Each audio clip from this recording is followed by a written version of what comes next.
More than 2 million people who live in Gaza are running out of water fast. Yo. Following Hamas's deadly attacks on October 7th, the Israeli government shut off power, fuel and water supplies to Gaza, all of which are needed to keep water flowing.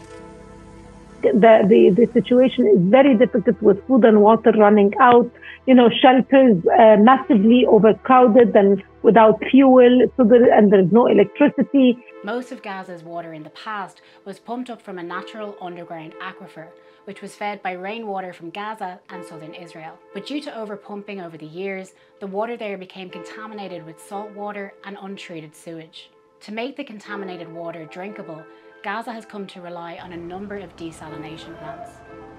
But since October 7th, the 3 main desalination plants there have gradually ceased operations as they started to run out of fuel and power. المية بنصحى من فجر الله نلف الشوارع نشوف وين في عشان نعبي قزازتين مية، يعني لدرجة صرنا نعبي قزايز زي هذه نقف طابور عليها. الوضع مأساة بشكل مش طبيعي. Since then, people have become more heavily reliant on small local traders who use solar-powered desalination equipment to try to clean undrinkable water. But the water produced by them isn't always properly cleaned or desalinated.